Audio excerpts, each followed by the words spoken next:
முக்கியமான ஜார்ஜோடைய ஒர்க்கும் சந்தோஷ் அண்ணனோட ஒர்க்கும் கிரண்ஸோட ஒர்க்கும் சொல்லுவேன். ஏன்னா இது வேற ஒரு வேர்ல்டு, ஒரு பேரலல் வேர்ல்டு நலன் கிரியேட் பண்ணிருக்குது. ஏன்னா வந்து 90s கிட்ஸ் தான் சொல்லுவாங்க, டேய் நலன் யாருன்னு உங்களுக்கு தெரியாதுடா, இந்த படம் வரணும்னு அப்பதான்டா தெரியும்னு 90s கிட்ஸ் கலர்றதை நான் பாக்குறேன். ஸோ மறுபடியும் நமக்கு ஒரு ஓஜியை மறுபடியும் வாழ்க்கை திரும்ப பார்க்க போறோம். எப்படி எம்ஜிஆர் சார் ஒரு ஓஜி அந்த மாதிரி திரும்ப ஒரு டார்க் காமெடியோட ஓஜி மறுபடியும் கொண்டு வந்திருக்கோம்.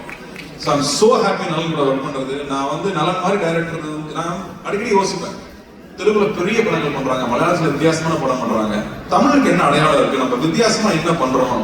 ஏன்னா இங்க வந்து ரொம்ப பயந்துட்டே இருந்தோம்னா யூஸ்வலான ஃபிலிமே பண்ணிட்டு இருந்தா பிரயோஜனம் இல்லை, புது விஷயங்கள் பண்ண முடியாது. அப்ப இந்த மாதிரி டைரக்டர்ஸ் ரொம்ப ரொம்ப முக்கியம் நான் நினைக்கிறேன். அவங்க தொடர்ந்து படம் பண்றது முக்கியம்னு நினைக்கிறேன். ஸோ அந்த வகையில நலன் மறுபடியும் இந்த படம் பண்ணது, அது இந்த மாதிரி ஒரு டஃப்பான சப்ஜெக்ட் எடுத்துட்டு அது இவ்வளவு ஜாலியா டெலிவரி பண்ணது ஐம் சோ ப்ரௌட். நலன் இந்த மாதிரி பேரியர் பிரேக் பண்ணா புது விஷயங்கள் ட்ரை பண்ணவே விட மாட்டாங்க நம்மள.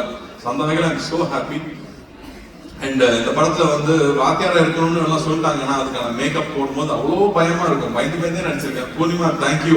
ஐ திங்க் ஒவ்வொரு காஸ்டியூமும் ஒரு 10-15 தடவை கரெக்ட் பண்ணியிருப்போம். பொறுமையா ஒவ்வொன்றும் பர்ஃபெக்ஷன் வர வரைக்கும் பண்ணி கொடுத்துட்டே இருப்பாங்க.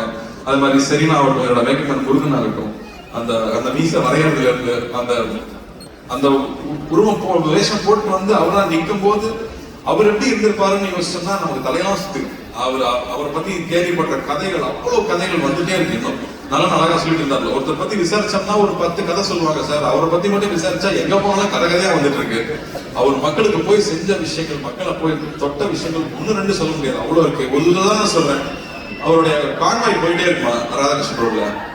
அப்ப வந்து கால் இல்லாத ஒருத்தர் அங்க வந்து டெய்லி நின்று காலில் பாப்பாரு கார் போகும்போது. எப்ப டெய்லி காலில் வந்து நிக்கிறேன், எதுக்குப்பா நிக்கிறேன்னு கேட்டதுக்கு அவரும் உன்னை பார்க்க போறாரு, வண்டி வேகமா போகுதுன்னு சொன்னதுக்கு அவர் சொன்னாரா, கோயிலுக்கு நம்ம போறோம், சாமி நம்மளை பார்க்கணும் போறோம், நாம தானே சாமியை பார்க்க போறோம், நான் தான் அவரை பார்க்க வந்தேன்னு சொன்னார். இப்படியே போயிட்டு இருந்த கார் ஒரு நாள் நின்று இருக்கு, அவரே இறங்கி வந்திருக்காரு, கையில எவ்வளவு பணம் தெரியாது எடுத்து கொடுத்துருக்காரு, கடை வச்சு பொழைச்சிக்கிட்ட பீடி சிகரெட் விற்க கூடாதுன்னு சொல்லியிருக்காரு.